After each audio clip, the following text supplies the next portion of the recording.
All right, thank you. Well, good morning, everyone, and welcome to the virtual meeting of the Edina Housing Redevelopment Authority. It is Thursday, June 10th, 2021, 7:32 a.m. And we are now calling the meeting to order. Roll call, please. Ms. Olson? Commissioner Jackson? Here. Commissioner Anderson? Here. Commissioner Pierce? Here. Commissioner Staunton? Here. Chair Hovland? Here. I did not get a script, at least that I found, that dealt with community comment, folks calling in. Was there a script? There was, Mayor. I can resend it to you right now. If you just, why don't we do it this way, Liz? I think everybody knows we're conducting these meetings virtually until the end of July. I think if you just give that 800 number that folks can call in on for community comment, that would be helpful.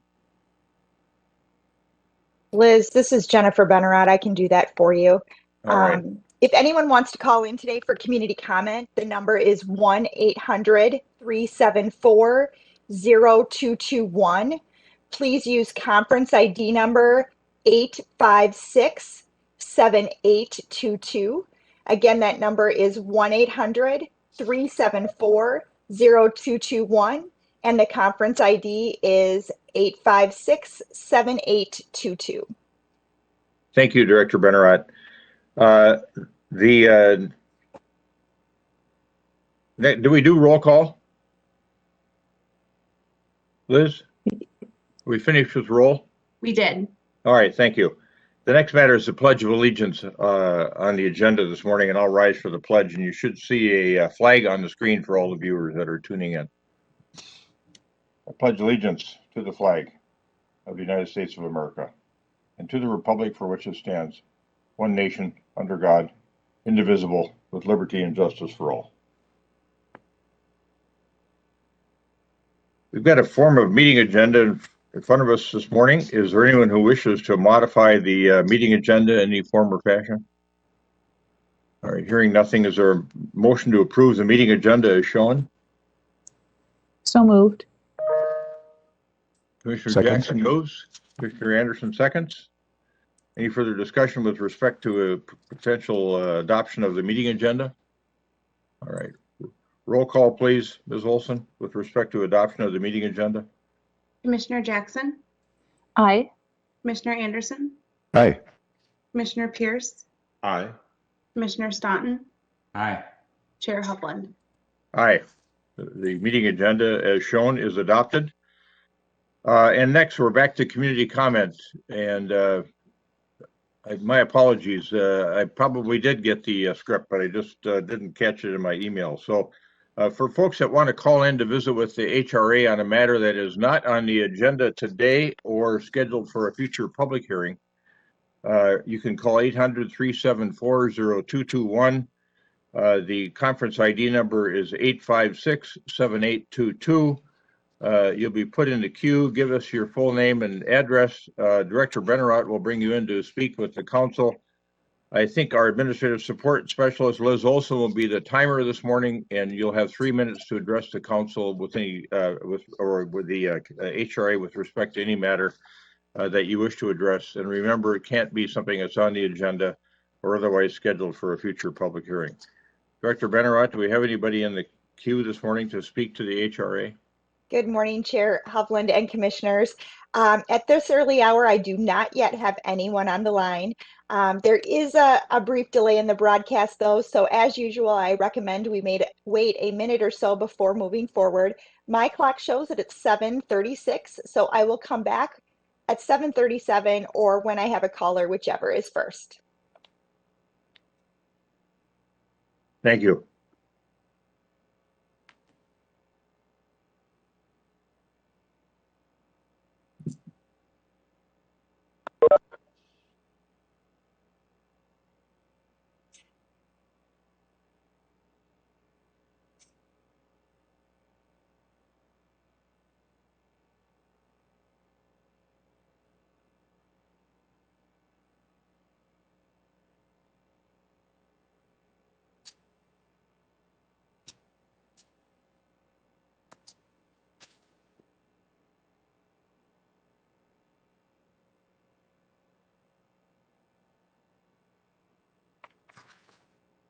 It is now 7:37 and I still don't have any callers, so I think it is safe for you to move forward with your agenda. Thank you, Director Benarott. Let's move forward now to the consent agenda. Does any commissioner wish to pull one of the items off the consent agenda? The chair wants to pull 6C. Anybody else wish to pull anything? All right. With the exception of 6C, is there a motion to approve the balance of the consent agenda? So moved. Or with respect to section 6, I mean, is there a motion to approve the agenda with the exception of 6C? So moved. Member, Commissioner Jackson. Second. Commissioner Staunton moves or seconds. I'll get with it here. We've got a motion and a second to approve the consent agenda with the exception of 6C. Any further discussion? Roll call, please, with respect to approval of the items on the consent agenda with the exception of 6C. Thank you. Commissioner Jackson, Aye. Commissioner Anderson, Aye. Commissioner Pierce, Aye. Commissioner Staunton, Aye. Chair Hovland. Aye. Let's go to 6C. I wanted Director Hawkinson, Manager Hawkinson, to just explain the timing issue here. I think some folks may wonder, well, wait a minute, the City Council doesn't even act on this matter until this coming week on the 15th of June. Why is the HRA being asked to propose to the City Council a call for a public hearing on the proposed modification of the redevelopment plan that hasn't even been, well, we've with respect to a matter at 4040 West 70th Street that hasn't even been approved yet. It's still subject to final or preliminary approval, actually. Manager Hawkinson, would you explain the timing issue on this? Good morning. Yes, I will. So we acquired this site. We sought authorization, or the foundations received authorization to acquire this site in the autumn of 2019. And they, at that time, borrowed Southdale 2 regular housing pooled funds for the acquisition. And at that time, we said that our intent was to use the special legislative funds that had a sunset of the end of the year 2021. But in order to do that, why we did not use those funds at that time is because we needed to create a TIF district in order to use the special legislative funds. And in order to create a TIF district, we needed to know what the programming was for that site. We needed to know what kind of housing, how many units were being proposed, et cetera. So then last year, or November of 2020, I came before the HRA to ask for a forgiveness of that loan to the Housing Foundation if the housing was delivered. As they had selected a developer to create a 100% senior affordable development with 118 units, and they had entered into a land lease to keep the property affordable for 99 years.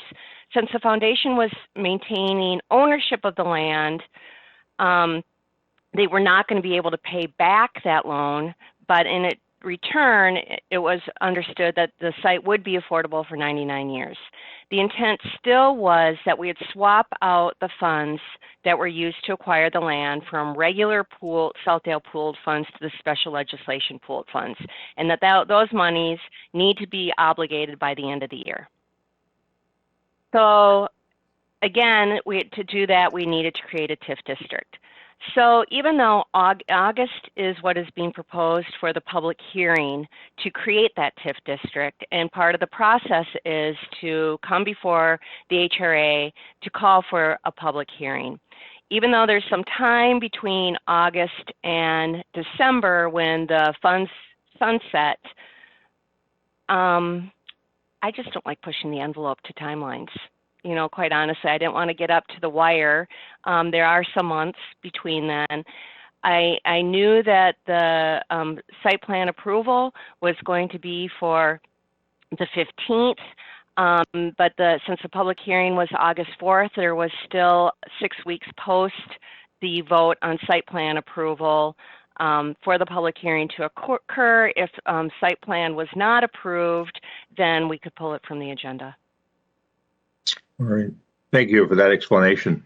Did that cause any of the commissioners to want to ask supplemental questions? All right, good. I think with that explanation, I'll move Resolution 2020-104. Is there a second?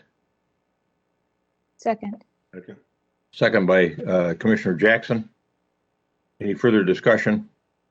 Roll call, please, Ms. Olson, with respect to potential adoption of Resolution 2020-104. Commissioner Jackson, Aye. Commissioner Anderson, Aye.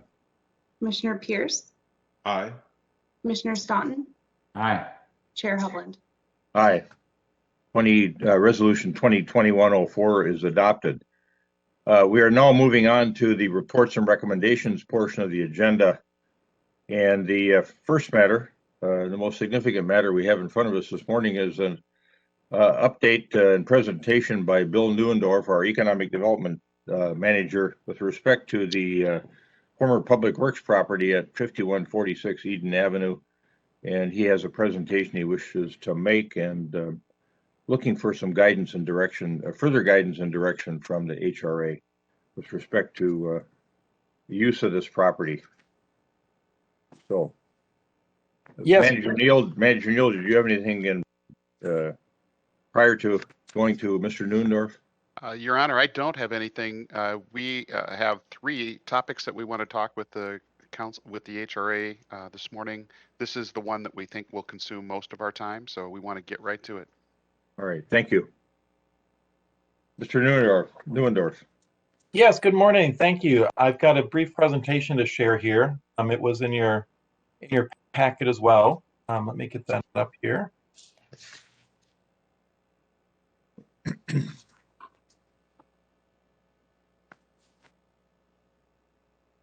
So the main topic of conversation this morning is focusing again on the city's old public works facility site at 5146 Eden Avenue.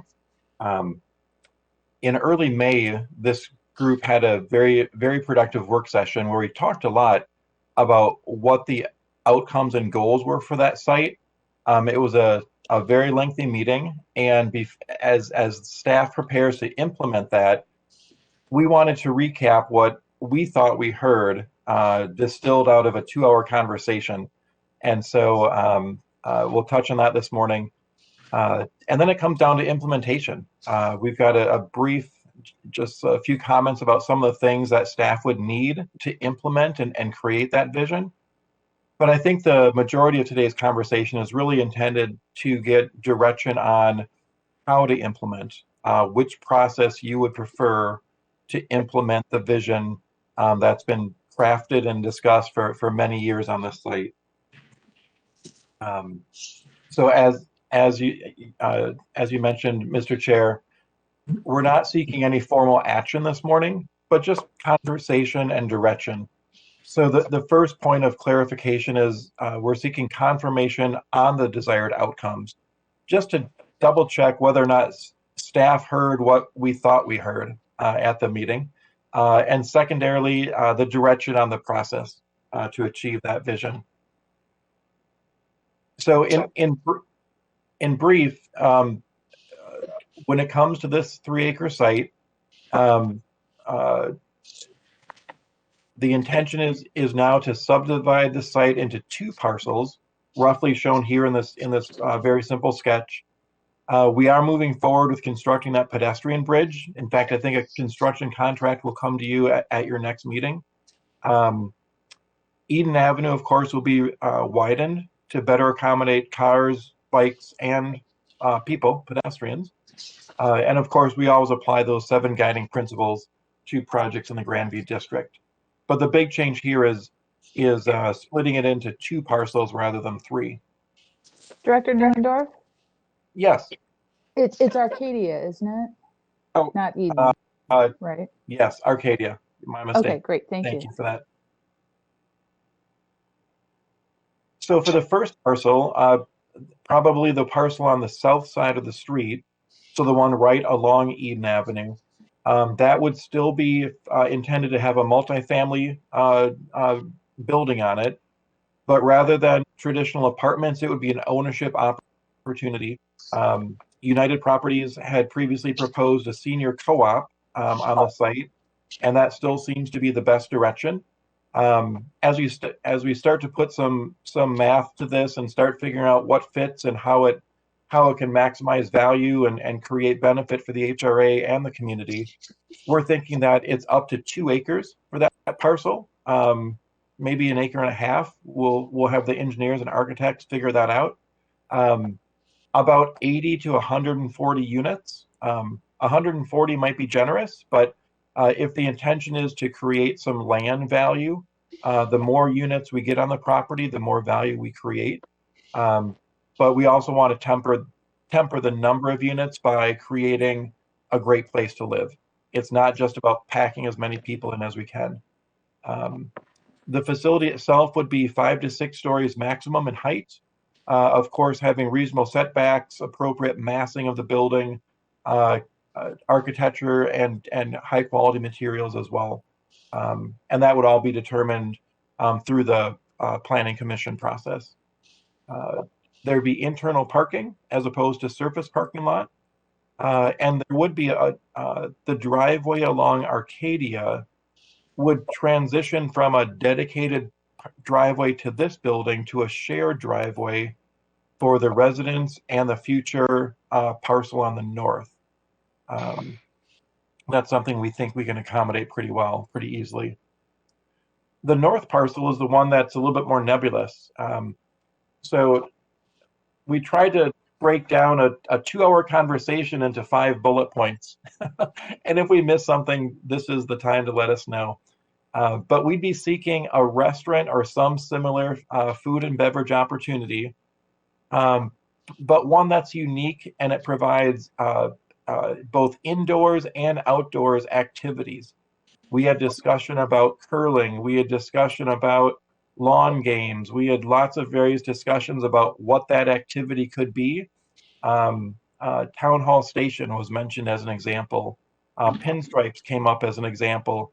So there's lots of different ways to achieve that activity, and we did not hear any specific activity that must be provided, but it was very clear that it has to be more than just a place to eat. It would be privately operated, not run by the park board, by the park district, and the building, it would be a modest scale, so maybe as small as a couple thousand square feet, up to perhaps 10,000. And 10,000 would be a very large restaurant. But the concept here is, if this portion of the site is 1 acre or 1.5 acres, we did not want to completely build out the entire site. We wanted space for outdoor activities. As we pursue to find a user and an operator here, we would be open to a sale if there is no valid lease options that were evident. Those outdoor spaces would be very important and very well designed to really provide a seamless connection between this new pedestrian bridge that links over the tracks, as well as to the senior co-op. So we wanted to create not just a hidden green space, but a green space that's actually usable and visible, one where people feel safe, and one where people want to go. We could build that so that portions are available for the private use of the restaurant operator, but other portions available for public use at times. And it was mentioned that the Park and Rec Department could provide programming here, but it was not intended to be another obligation of the park district. If there was an outdoor space and they wanted to hold yoga in the park a couple times a year, like we do in lots of other parks, it was discussed that would be a great thing, but it was not a mandatory thing. It wasn't a park to replace every other park. And for this restaurant, another key thing is that rather than building parking for this restaurant on the site, we instead utilize the parking in the ramp next door. We think there's capacity. We still would need to do an engineering study, but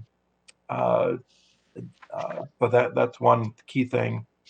And then as far as maintaining some of these shared spaces, plowing snow, sweeping from time to time, there is already a maintenance district in this area. So we would work to share some of those expenses amongst the maintenance district properties, but we'd have to be very careful there to make sure that those properties are actually receiving benefit. So I think some of the maintenance will come from the city or HRA budget, but I think this will be a shared expense as we look at operations and programming.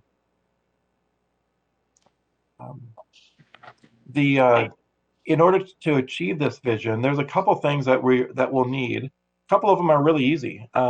If a senior co-op is what we want, we should be open to accepting a purchase offer for that portion. The northern parcel is a little bit trickier. In this case, we're not necessarily looking to sell it, outright. There'd be conditions. So it would be very helpful to have a development coordinator, a consultant or a real estate professional or a developer, because there's a lot of different trades that need to get involved in this. Staff only has so much time and so much capacity, so it would be helpful to have an outside expert help lead that charge. The parking agreement with Jerry's would also have to be modified. That's something staff could take care of. I don't think that's a big issue. Staff and the city attorney could do that. But also the maintenance budget is something where we'd want to bring an outside consultant to that, because certainly to build it is one challenge, to maintain it is a second. We want to make sure we think about that now. And then in order to deliver this, there's lots of different processes. We've talked about these in the past. The options are still basically the same. And this is one where staff really is seeking your direction on the best way to proceed. We are prepared to proceed however you feel appropriate. There's descriptions of these in the packet, and we're happy to go through it today. But the first choice, or the first option, is to continue our work with Franchu and United Properties. Franchu in particular has been part of this conversation for 6 to 7 years. They're very familiar with the site, and United Properties has gotten up to speed very quickly. So we could certainly extend our memorandum of understanding with them and bring this to the next step. If there was interest in going in a different direction, we could always pursue an RFQ, request for qualification, or a request for proposal process. That's been discussed several times in the past. It still is a valid option, but it can be burdensome, right? I mean, it takes extra time. Some developers and operators just aren't interested in that type of approach. A more simple approach would be direct outreach by the city. There's only so many folks in the metro area that do what we're seeking. We could reach out to them directly. Again, staff is limited by our time and our contacts. We could reach out to these operators by a third party, whether it's Franchu, a real estate broker, different consultant, but having a third party assist city staff would be helpful to the cause. And then another option that we include on the list, don't really recommend it. We could just put a for sale sign and sell the property to the highest bidder. Still an option, but over the years, there's been so much conversation about the importance of coming up with a great space, not just a big check. And then the last option we always wanted to put out is any combination of these other options. It seems to me that we're fairly well focused on a senior co-op, so maybe there's a short process for that. But for the restaurant operator, that could be more intense. So maybe there's a combination. So again, that's our background. You all are very familiar with the site. Even our newest council members have come up to speed very quickly. So staff is seeking confirmation on whether or not we're trying to achieve the right things. And then secondarily, what's the recommended way to get there? Which process do you feel best and most appropriate here? So with that, I'll stop. I'm available for questions. Also this morning, we're joined by Dave Anderson from Franju and Alex Hall from United Properties, if there's any questions for them. And we'll turn it back over to you.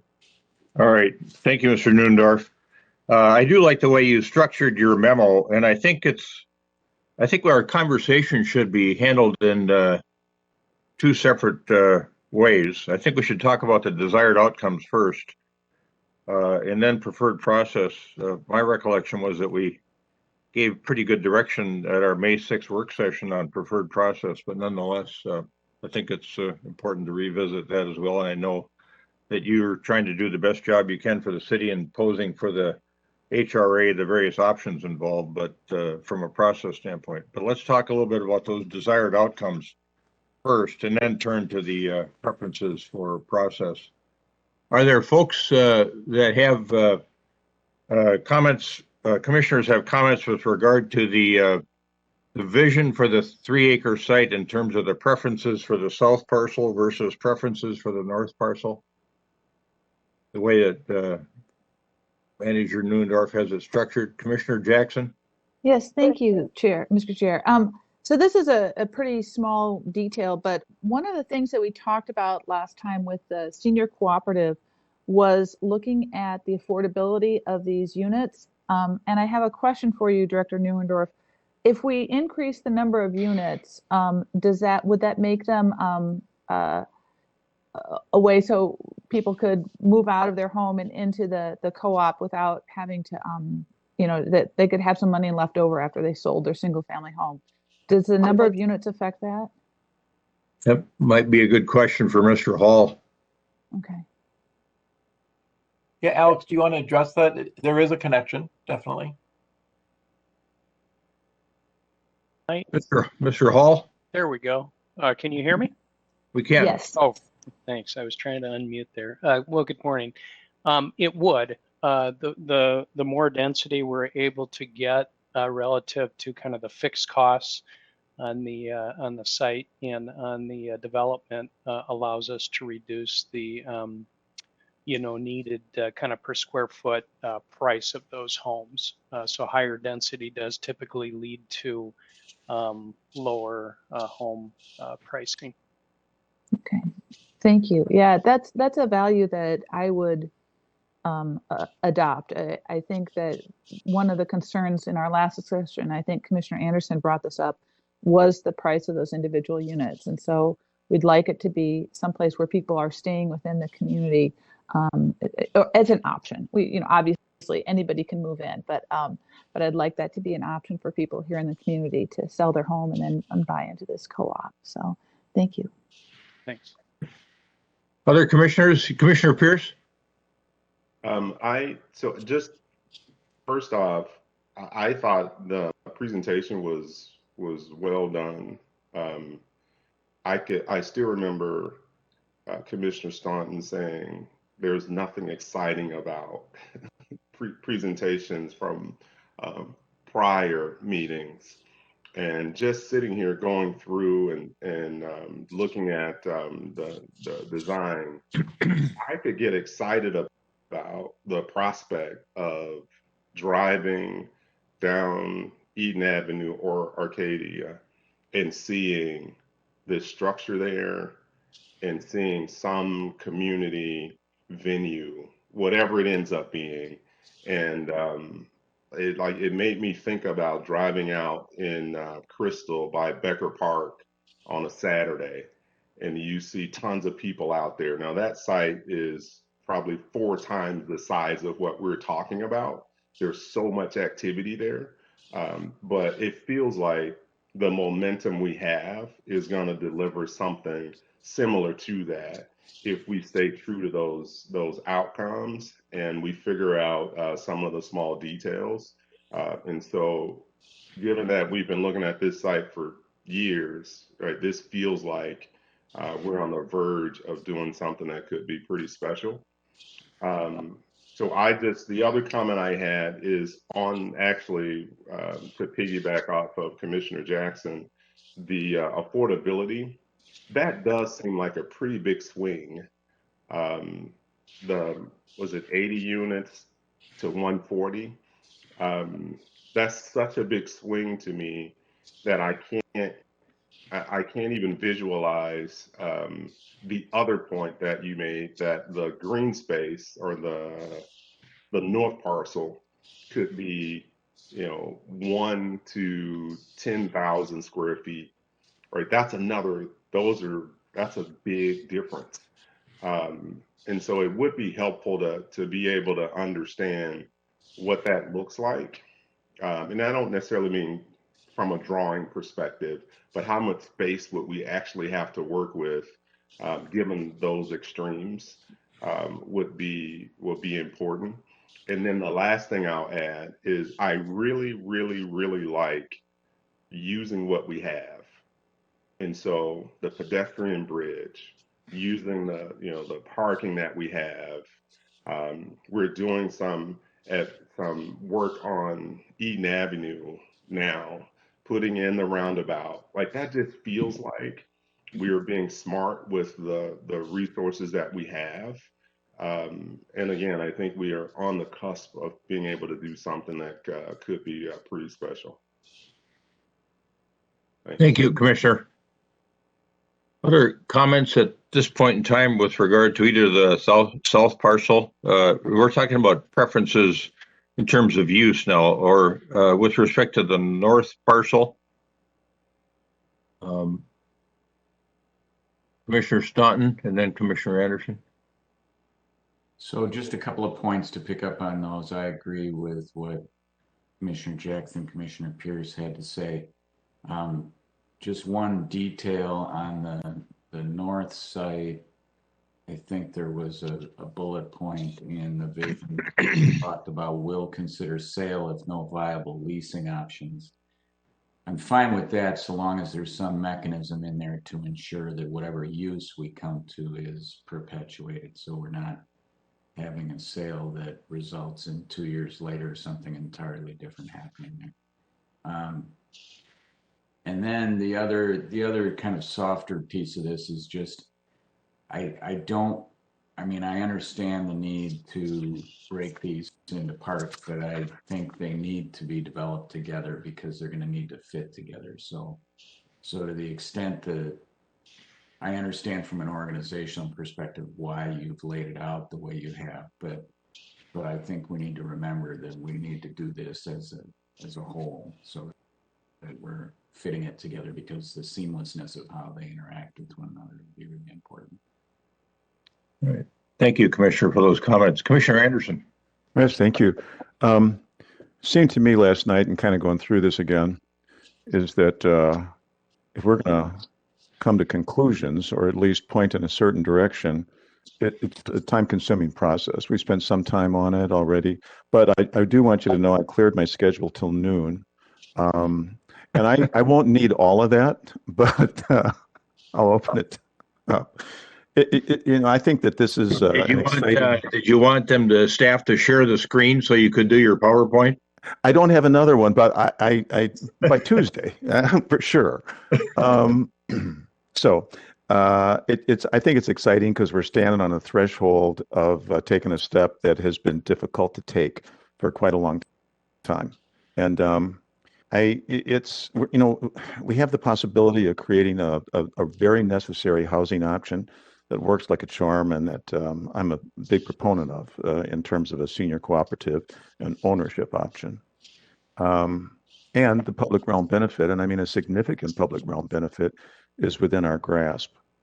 The devil's in the details, and that's been discussed a little bit here already this morning. I do think it's also, excuse me, I do think it's also possible that by considering the use of farm-based design on the site, and especially the north side of the site, we can create something that'll really benefit the whole community. And I think, Mr. Neundorf, by the way, I want to thank you, because I think you nailed it pretty well in your redevelopment vision. And I think I would go straight through these points and say, in terms of considering the potential outcomes, I think you did a very comprehensive job, and I'm sure you talked to people and you listened carefully and probably read the tea leaves, and so I thank you for that, because I think you hit it pretty well. I, I, I I have a divergent opinion on a couple of areas. Number one, if you looked at your slide 4, for instance, I don't know if you can pull that up in lieu of my own. Sure, here it comes. In your presentation, not on your, yeah, thanks. There you go. So if you can pop that up. Yeah. So what you're showing here is one possibility in terms of division of the site. And I've noted along the way here, we're kind of suggesting that 1 acre would be what's left on the north side. There's, a couple of thoughts there. That's basically a 200 by 200 foot site is really what that means. 43,560 in an acre, 200 by 200, a little bit more than that. In the Lake Minnetonka area, we used to call that a deep haven acre, because there's so many building sites in deep haven that are 200 by 200. It's a single family building site. So if we think about that, that doesn't really provide very much in terms of options for what would be an exciting public venue. I throw that out because the space planning here and being clear on that is going to be important as we move forward, and especially as we consider shared parking. There's the best possibility for shared parking has to be at the curb cut coming in from Arcadia. And I think that you can certainly create an area in here that can provide a fair amount of surface parking, which would serve as visitors parking for the co-op, as well as additional parking for whatever venue finally goes in. But that will take up space as well. And I think we're going to have to live with that and determine how we do that.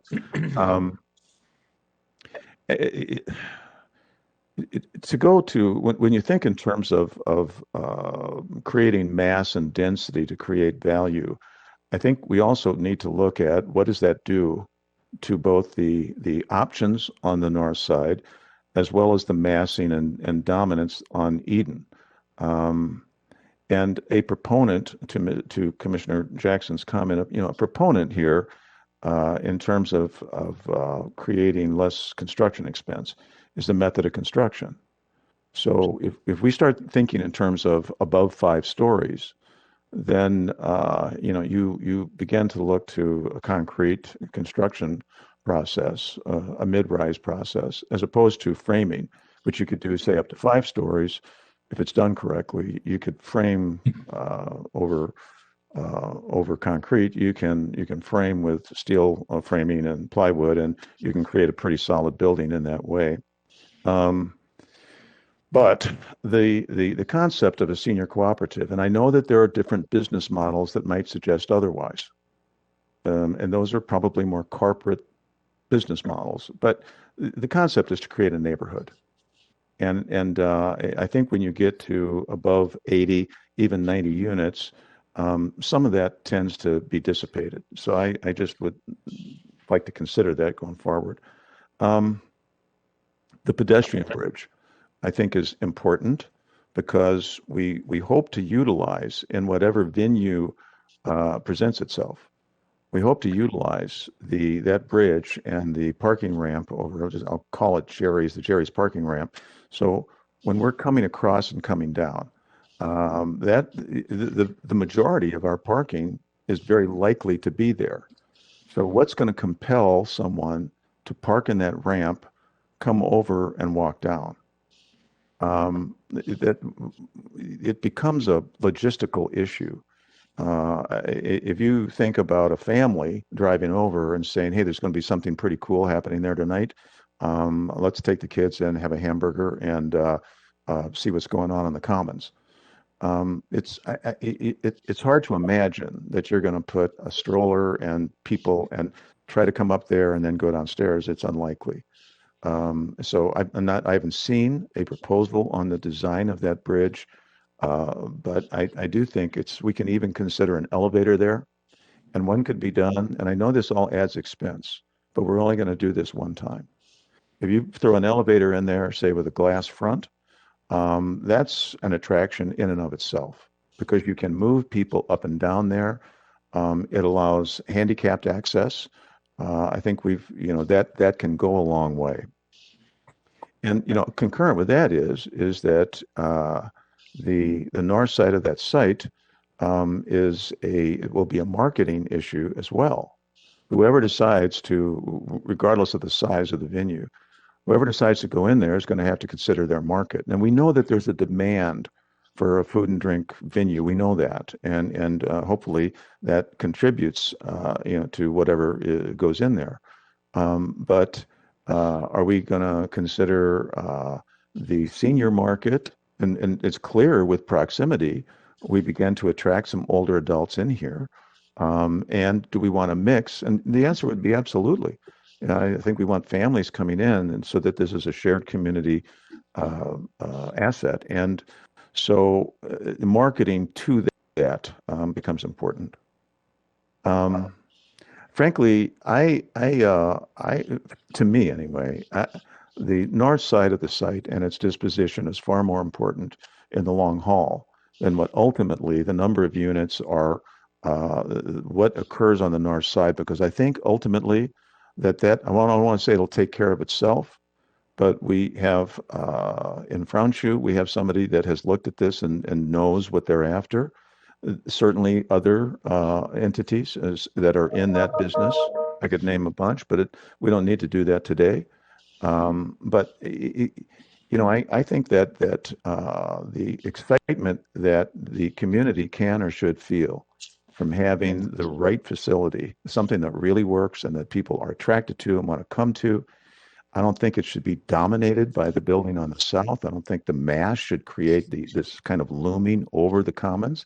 It maybe can be done and done well. Haven't seen how that might happen.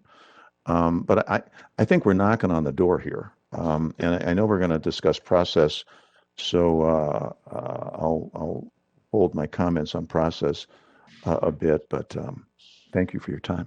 Not an hour either, by the way. So, thank you for those comments, and all great comments this morning by my fellow commissioners. Really, what we're talking about here is early stage vision, or as Bill puts it, preferences for these two parcels. And I think good points have been made about how they need to be knitted together. And I think we've talked about them in the context of two parcels because we all feel pretty comfortable, I think, particularly through that early May 6th conversation about what should be happening on the south parcel. There seems to be a general sort of acceptance of the notion that senior co-op would be a really good use down there. We realize that there's a pent-up demand for senior cooperative housing. This is going to be more expensive than what we see down at 7500 York, which was the first senior co-op in the country from back in the 70s, and they've been able to hold their pricing at a different point than these folks will be able to do. And I'm sure there's sort of an optimum size for, as Commissioner Anderson says, creating that sense of neighborhood in these particular types of projects. And I think we need to be sensitive to that as we also try to have some sensitivity on pricing. But we do have here, I think, some of the key elements that we've thought about in the past, and that is we've got the senior co-op. Everybody likes that. We've got green space, and we've got active use on the north. We haven't figured out what that active use is going to be yet, but we know we want some green space. And I think there's some flexibility in really the amount of acreage that that's in that arena where it can move north or south depending on what we need, or leave it in the middle to act as that sort of buffer and community gathering area that folks have talked about. So I'm kind of eager to get to that next point in the process where we start visioning a little bit of a site plan here and how everything might knit together. With respect to the north parcel, I think that the way Bill has it framed out in his memo is a restaurant or similar food beverage operation. I think we should be thinking about not only restaurant, but let's call it an event operation. And so I think we should have a little bit more open-mindedness on that. I think we've expressed a preference for possible continued ownership of that parcel by the city, in whole or in part. And I'm willing to keep an open mind on that too, as we look at what types of facilities might work there.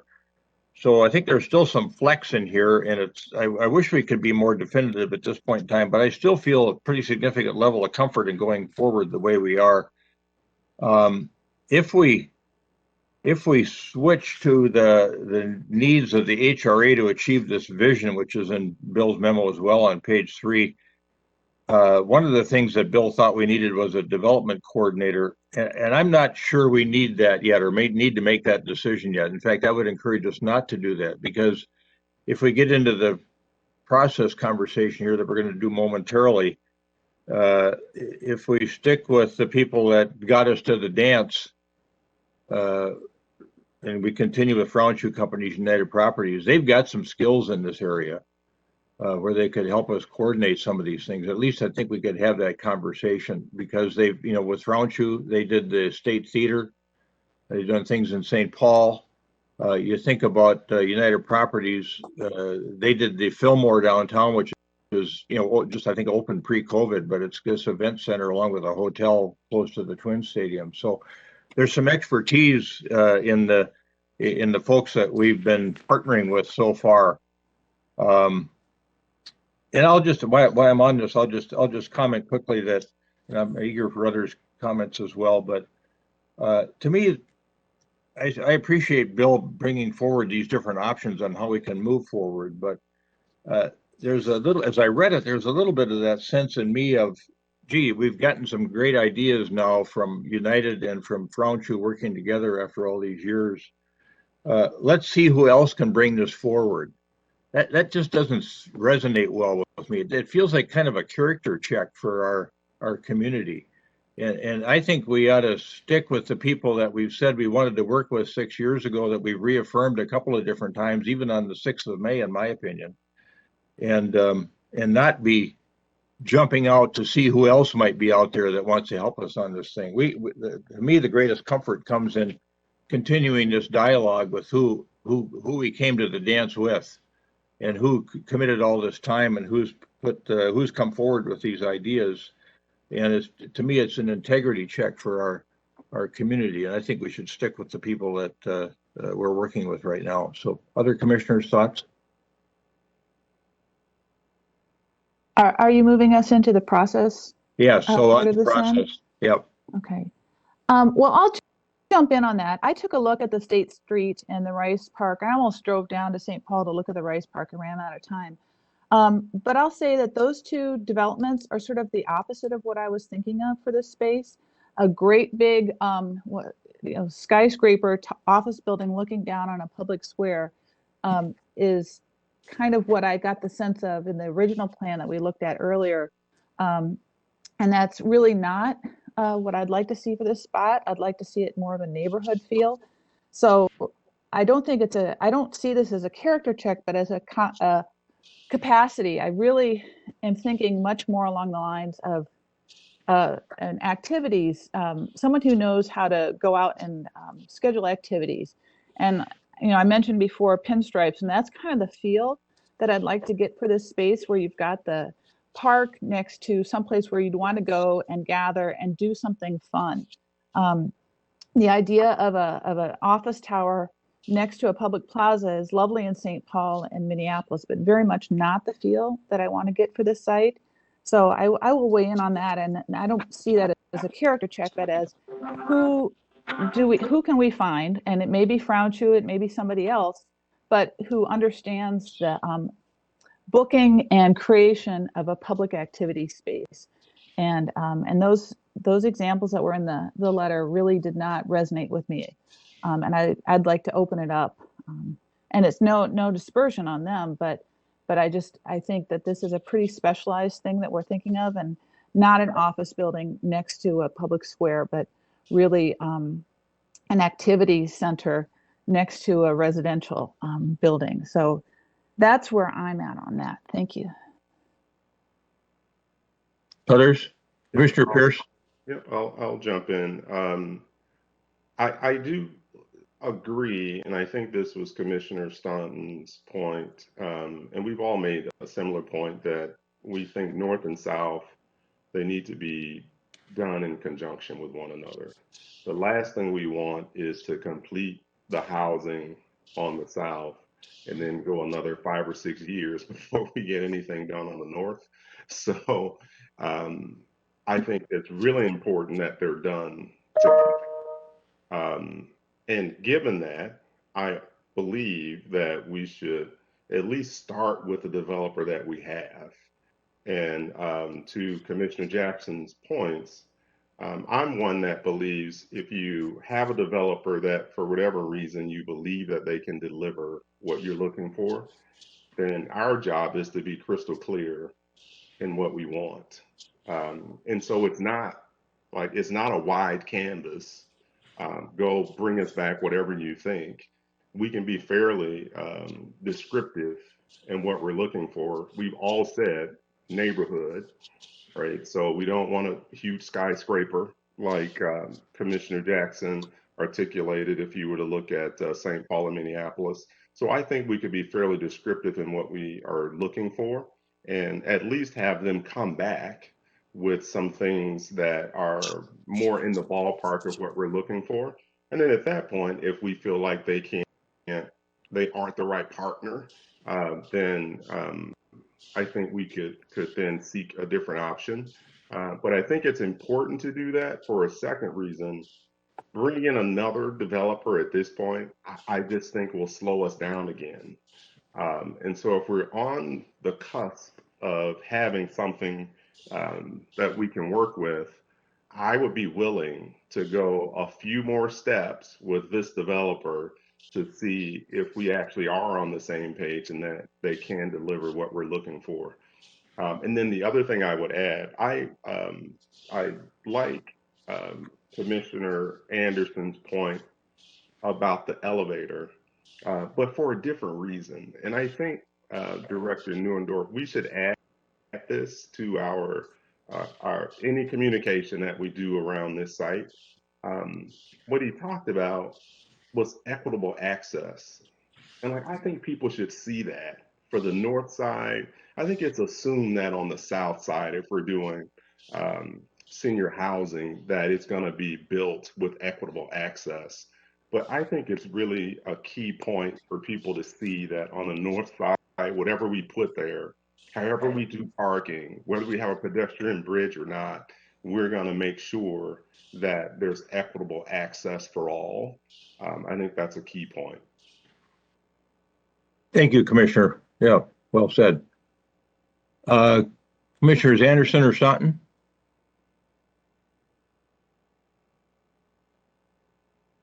Commissioner Anderson? Thank you. I think Commissioner Pierce stated it very well. That's a equitable access. That's what I was looking for, and thank you for. I think you might have gone on mute, Commissioner. How's that? There you go. All right, thank you. I just not sure what you heard then, but just Commissioner Pierce nailed it pretty well in terms of equitable access. So thank you for that. I think we've come a ways. I agree, with the chair that we've come a ways with Frauenschuh. And I also think that, as we have begun to clarify possibilities on the especially on the north side and how that relates to the south side, we've moved relatively quickly and within the scope of how things happen here. And I think it would be fair for them to consider what we are asking for, beginning to clarify and allow that group to work a little more into coming back with something. At the same time, I don't think that should be a prolonged period of time. I think it really needs to be finite and relatively short, which I think is also fair. Because one of the things that we consider here is if you looked at farm-based code or farm-based design, it invariably considers the design build process, which is understanding what it is that you want to build, creating the design for it, and then seeing who can build it best. And that's a very typical process. And so I don't necessarily think that if we can't do business with Franshu, but although I would be optimistic that they do have the tools to provide some guidance here and the potential of a great project. If we can't, then once we know what we want and having an appropriate design, then it's easy enough to build to that. It's a matter of business model as well. We have discussed affordability, and different operations have different business models and may solve differently. The idea of a senior cooperative, look, United has quite a bit of experience in that. Their Applewood concept has been successful. They've gotten a lot of buildings up and been able to create ownership options for a lot of people. So they understand the concepts very well. Their business model may differ from someone else who is also in the same business and might be looking to affordability as more of a guideline. But having said that, I see nothing wrong with a short extension for Franshu if in fact that's what our HRA wants to do. So and then we can go on to clarify our vision. Thank you. Thank you, Commissioner. Commissioner Sutton? So I think this isn't about, with all due respect, I don't think this is a character integrity check. I think this is thinking about what do we need in terms of process. Our relationship with Franshu started as a kind of development partner notion, and it feels like we're shifting to more of an expert who can help us reach out into the community and find the right people to both design, build, and operate whatever we do on the north side as well as the south side. And so if Franshu can do that, I'm fine with that, but it feels like a different role. I'm not necessarily looking for somebody who's going to design and build this themselves, but we need to find who's going to convert this kind of loose vision we're creating into reality, both from a finance perspective as well as a design and a building and then an operation perspective so that it all works. And I'm not sure who that is. Is that somebody that's more of a kind of a consultant, or is that a development person, or who is that? Now, if Franshu can do that, then I'm fine with that. But I feel like we're moving to a different role than we've had in the past, and so that I'd like to drill into thinking about that, because the big thing for me is I feel like there's somebody out there who can deliver this north side product. I think Commissioner Anderson's made some good points about the senior co-op, and I think United Properties certainly had some experience with that, and maybe there's others, but that's a pretty finite universe that we can navigate. But the north side is more difficult to grasp, and we're trying to figure out who in the community can kind of fit the vision that we're looking for with something really creative. And if Franshu can help us find that entity or that person or that group of people, I'm good with that. But if it takes somebody else to help us find that, I don't want to go through a long process of putting out requests for proposals and getting formal kind of options to consider and all of that, because I think frankly the development community is probably a little weary of the notion of proposals for this site, and then you're asking people to sink a bunch of money into a big fancy proposal when we're not sure that's the right approach. So I'm not sure exactly where that leaves us, but those are the things that are in my mind as I'm thinking. Commissioner Jackson? Thank you. I feel like I've never heard anybody else talk about this site besides Frauenschuh. And, we had our first HRA meeting, and that was to set up that MOU. I kind of would like to hear other options for how to, even if informally, and I don't want to slow the process way down, but I would like to hear just some other people who are in the entertainment business or in the activity, I can't think of the events business, just, their ideas and stuff, because I just feel like I personally have never heard anybody else present on this. And I'd like to see, what the competencies needed are for filling an event space. I don't know that. And I would like to have a better sense and confidence that we've looked at someone who can bring in an events use for this site that is really going to make us a exciting and neighborhood attraction. So that's where I'm going on this. Member Pierce? I agree with Commissioner Jackson's comments and Commissioner Staunton. But I think about this slightly differently, which is actually why I love the fact that we talk about the developer with the developer on the call. It's the best transparency they could ever have because they get the raw feedback. The way I am used to doing a project is if we have a partner that we believe can get us, and I'm making these numbers up, 60% of the way there, they hear us saying, you may not get the north side business. And so I just don't think it's necessarily incumbent on us to go hire someone to give us ideas on the north side. I think that's Frauenschuh's job to do. So if we're saying to them, we would work with you, but we want something different. We haven't seen anything from an entertainment perspective.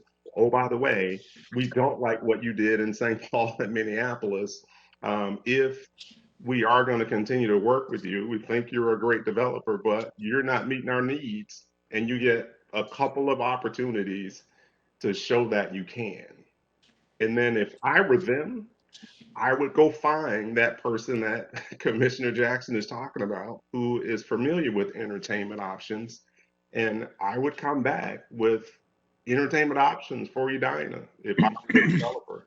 And so that's how I think about it, as opposed to finding a different person or a different developer to then come in and go through this process of providing options for us that we then have as an HRA and likely as a council have to then go vet another developer, more ideas. I just think we could get more spins on the flywheel faster if we are crystal clear with Frauenschuh, and then they do their due diligence and come back with something that is closer to the ballpark of what we're looking for. Thank you, Member Pierce. I think all of you expressed a little bit more articulate fashion than what I was able to express this morning, but I think we're all on the same page. But my notion was that when I said we should continue to use Frauenschuh and United as our community partners as we have in the past, it was to get to that next stage to see what they could deliver. And so when Commissioner Staunton says, I'm willing to stick with this for the short run to see what they can come up with, and Member Pierce talks about it in a very, I think, thoughtful way, that's the direction that I'm heading to. I have a lot of confidence that between United and Frauenschuh, with all the years of development experience they have and the projects I've known they've done, that they know what we're talking about here and what we want. more than anybody else that we might bring in right now to just try to bring them in from the side. And, as you said, Member Pierce, 60% of the way through the sort of the design process.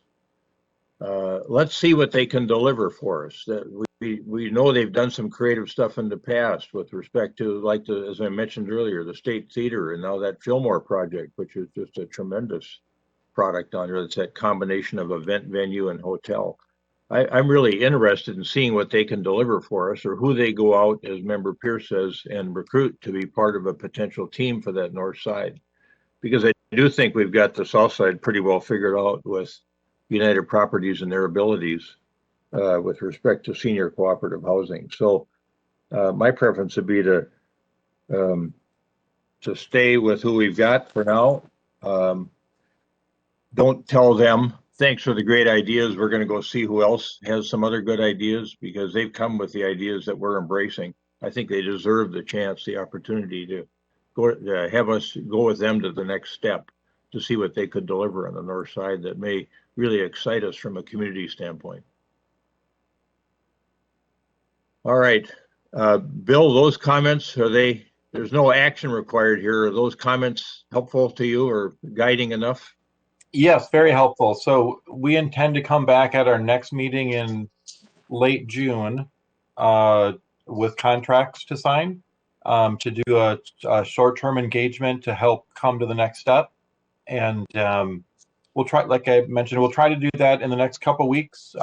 July is a short month with the Independence Day holiday, so we've also heard that time is of the essence, and so we'll move forward on getting contracts in place.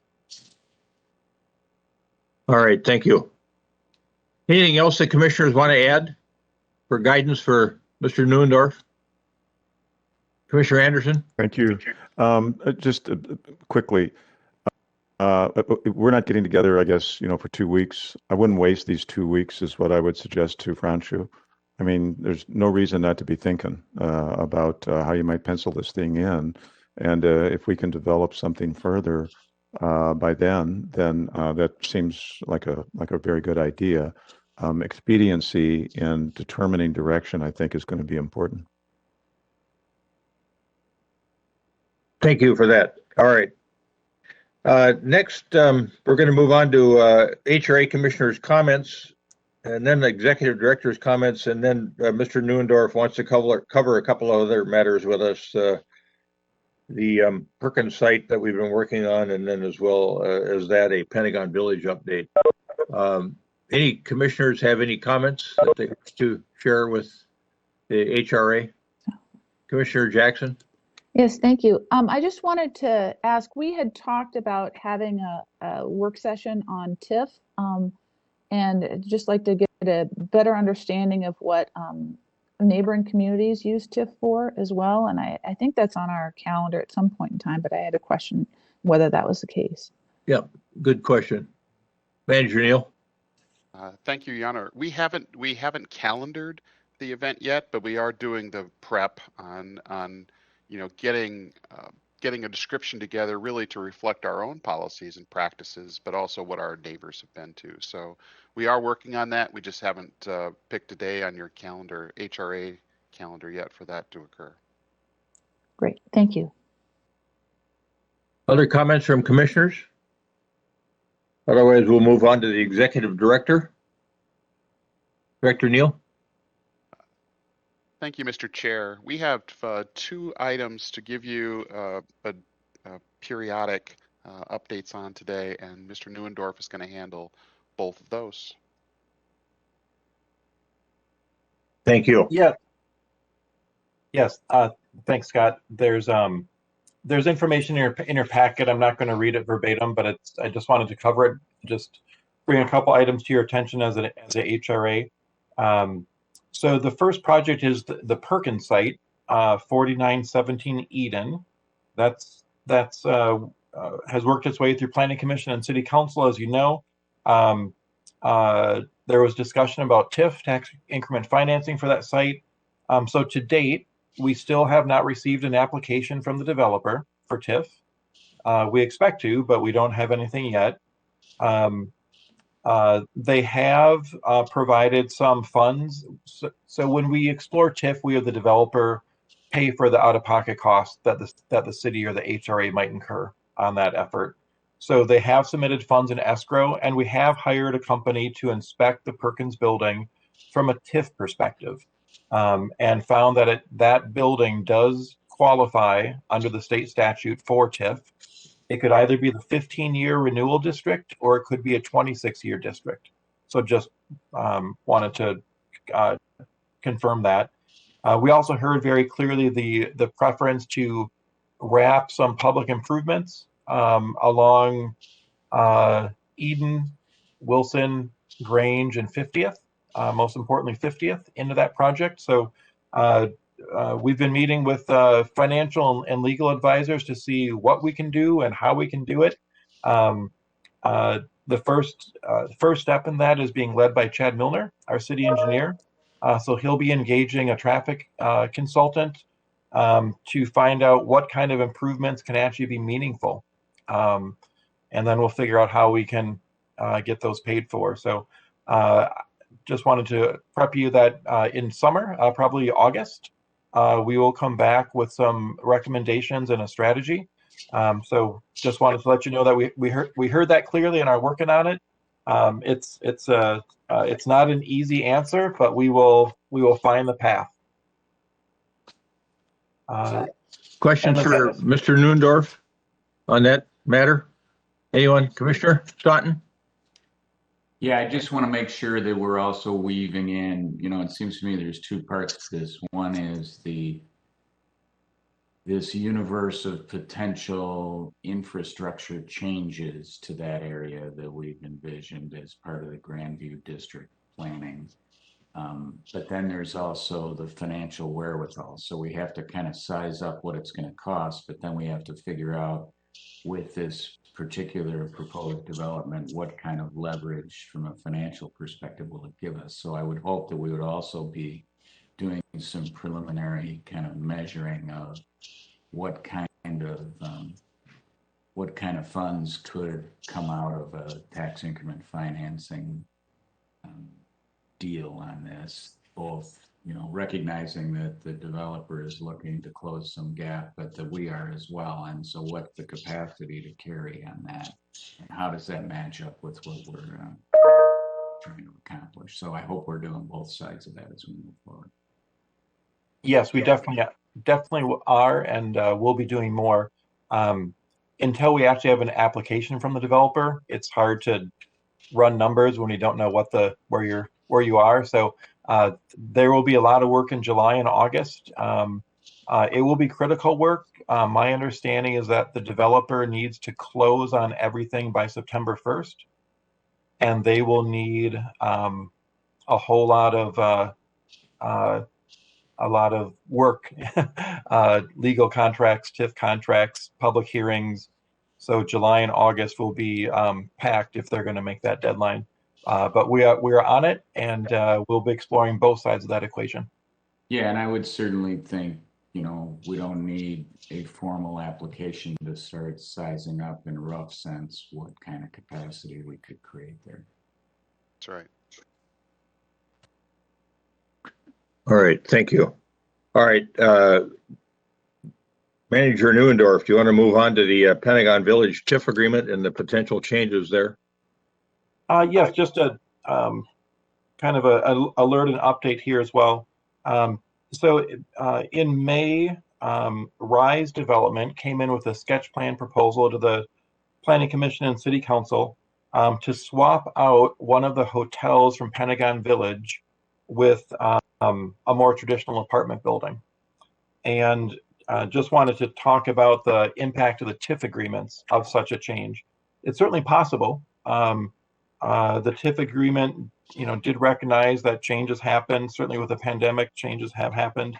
But just a reminder that all the financial modeling will have to be redone when there's a change. Not a big deal. We'll get it done. But there are protections in the TIF contract for both the developer and the city. But number one, we'll rerun the numbers to make sure and confirm that there still is a but for. Residential buildings tend to be more profitable from a TIF side. They generate more revenue. So if that project advances, and so far it's only made it through that first sketch plan concept, but if it advances, we will engage our advisors to look at the contract and make sure that they still meet all those requirements of TIF statute. We don't foresee a problem, but just wanted to let you know that we will double check. A couple other things to keep in mind, though. So part of the unwritten outcomes of the TIF agreement was having additional hotel revenue. So replacing one of the hotels with an apartment will obviously not achieve that hotel revenue. I think more meaningful is the developer in their concept asked to change the public parking agreement. So the heart of that Pentagon Village TIF agreement was that the TIF would reimburse the developer for building the public parking garage and all that site infrastructure. And it was conditioned on the fact that there would be a public parking easement on the garage. The initial concept submitted asked that about 85 parking stalls be dedicated exclusively to residential use. Again, anything is possible, but that would require a change in the TIF agreement and a change in the easements that have already been established. A couple other minor things as well. When this site went through the grant process, we were successful in getting grants from DEED and from the Met Council, and those were conditioned upon creating jobs. So swapping out hotels and offices with apartments doesn't create jobs. So just an alert that if these changes do come through, we might have to go and reimburse the grantors the money that they've already paid out if we're not going to produce the jobs that we had promised them. So lots of moving parts. Pandemic and financial crises raise havoc with projects. But I just wanted to document that there are a few changes that might be necessary if that project moves forward. No action is needed today. Just wanted to let you know that there is a financial cost or financial impact to that change. Manager Neundorf, with respect to the point you just made about DEED, we've been through that cycle once already, as I recall. And our TIF agreement with the developer or the development agreement itself provides that they'll reimburse us if we have to reimburse DEED. And that's what happened. They had to pay DEED, or I don't know what we did sequentially to accomplish those payments. We repaid DEED and then they repaid us. Yeah. The developer. So, but we've got ourselves covered on that issue. If those jobs aren't created and there has to be monies repaid to DEED, the developer will be reimbursing the city because of that, because of the way the contract was crafted. So correct. That's an important thing for people to know. That's right. All right. That prompt any other questions or curiosities from commissioners?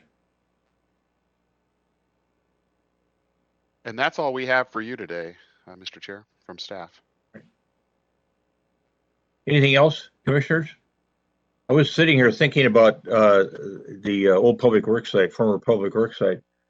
And one of the early iterations that we came up with was, Art Center over there. And at least this was another interesting approach that we might see in this next phase of the redevelopment of that site, was that Brownshue had proposed that they would build the art center, or build the building that the art would house the art center, and do a lease back. So there are some commissioners, Jackson and Pierce weren't around for that conversation, but I expect to see some interesting creativity here, and I'm real hopeful about that. So let's see what comes out of it, and Manager Neuendorf will be doing a good job for us on the contracts, I'm sure. So just another dimension to this that I thought would be worth mentioning. All right, anybody else have anything? I hope it's not a lease back. I think that's not a moneymaker for the city. That makes me very nervous. Well, I only mention it in the array of possibilities that we could look at. You know, I mean, there's selling the land. There's building a building and having an operator come into it. There's having somebody else build the building for us and doing a lease back and having an operator. There will be a multitude of different options, I think, available. And that was the only reason I mentioned that, is that Okay. we'll see some, I think we'll see some interesting possibilities here. So thanks for asking that question. Yeah, thank you. Anyone else? All right, is there a motion to adjourn? So moved. Second. Member Pierce moves to adjourn. Second. I mean, Commissioner Staunton that's seconded. Commissioner Pierce moves, Commissioner Staunton seconds. Yeah. All right. Any further discussion? Roll call, please, with respect to adjournment. Commissioner Jackson, Aye. Commissioner Anderson, Aye. Commissioner Pierce, Aye. Commissioner Staunton, Aye. Chair Hovland. Aye. We stand adjourned. Thanks, everybody. Good conversation. Have a good day.